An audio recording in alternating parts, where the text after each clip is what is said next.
Hello, my homies. It's Mjolnir Monday, January 13th. I'm Sexy Thor, and it's time for your weekly thunder.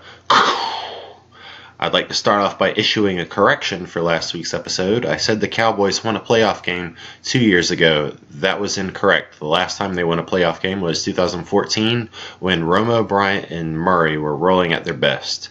In 2016, they simply got a first-round bye, which was wasted by Aaron Rodgers and his magic, sending the Packers to Atlanta to get beautifully dismantled by the Falcons, and that's where that happy story ends. The Cowboys' happy story ended Saturday night in a close one with the Rams, who will be meeting up with those damn Saints in the NFC title game. I'm going to root for the Rams so hard now, it's like they're from Atlanta. But close. The Saints of Los Angeles will go from being Vince, Nicky, Mick, and Tommy to Jared, Todd, Aaron, and Robert. And speaking of my homies, the Kansas City Chiefs beat the brakes off of the Red Hot Colts. They'll meet up with the Patriots in the AFC title game after the Pats beat the brakes off of the Chargers. I swear playoffs were supposed to be interesting.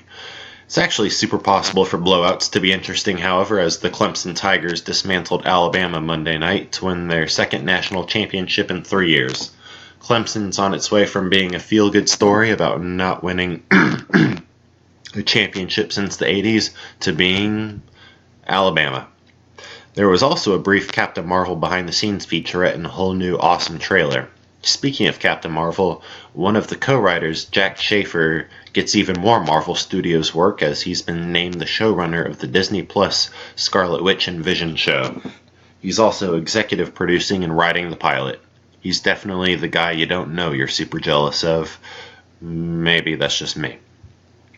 As far as the WWE in that universe, John Cena came on Raw to announce he'll be in the Royal Rumble and had a 6-man tag match with Seth Rollins and Finn Balor on his team, which is the coolest, against Dean Ambrose, Drew McIntyre, and Bobby Lashley. Rollins got another crack at the Intercontinental Championship against Dean Ambrose in a great Falls Count Anywhere match, but lost. He'll get another opportunity tonight in a triple threat with Ambrose and Lashley.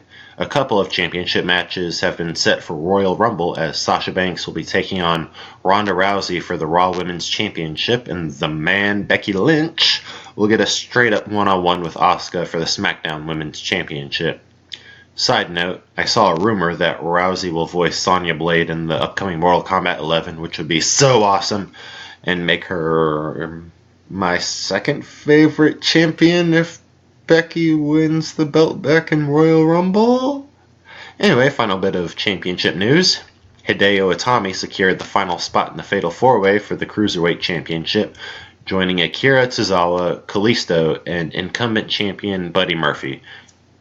Finally, the first ever NXT UK takeover happened in Blackpool on Saturday, and while Pete Dunne had quite the epic match against Joe Coffey to retain his WWE UK Championship that he's held for 600 days, that's like 130 days short of exactly 2 years, which is, you can do the math on how many months.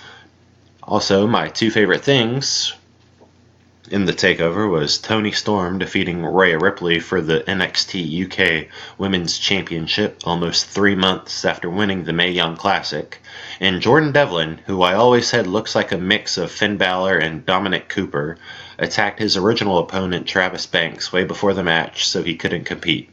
Therefore, the most punk rock sounding GM, Johnny Saints, and his assistant found Devlin a new opponent in anticipation of said attack. Devlin's mentor, someone who does extraordinary things, Finn Balor, straight out of Raw. I saw this live and I definitely screamed. That was better than anything War Games had to offer, and that was a pretty great couple takeovers too. Balor did the Obi-Wan and was victorious over Devlin. With as much as Balor leaps, he most certainly had the high ground. A couple small reviews. Still not done with Young Justice, but I did catch Bumblebee, and dare I say I truly enjoyed myself. Haley Steinfeld is always great, and John Cena is an actor you don't expect to like in general, but you always find, if you're honest with yourself, he's a pretty fun watch. Stop me if I remind you of any other wrestler actors. Also, my favorite soundtrack of the year. Yeah, I said it. You Stars Born fanboys can fight me on Thunder Talk socials and or Sexy Thor's ThunderTalk@gmail.com and or the Nerd Bliss hotline at 864-715-9446. Also, Thor issue 9 came out, and it was pretty much all about my ex, Roz Solomon, on her first mission as an agent of Wakanda, and awkwardly finding me and She-Hulk were training. Also, she fights a frost giant, and she's pretty resourceful. And she makes it sound like being in a relationship with me is tumultuous, which is kind of true. It's actually kind of a companion issue with the issue of the Avengers that also came out, which expands more on the Agents of Wakanda. Jason Aaron does an amazing job writing both series. Check him out. Also coming this week, Supernatural comes back for the back half of, I think if it's their final season. Also, the third episode of The Walking Dead, the final season from Telltale, hits digital shelves, only for those who already have the season pass, I believe, which I do, because I'm a big old Walking Dead fanboy like that. And Glass hits theaters on Friday, I guess Thursday night technically, along with Season 2 of The Punisher on Netflix. So if you like the darker side of superheroes, then congrats on the super fun weekend you and I are about to have. And that's your Weekly Thunder for January 14th. I'm Sexy Thor, and remember to hit us on the socials and listen to us on all the podcatchers while you drink, fight, and make your ancestors proud.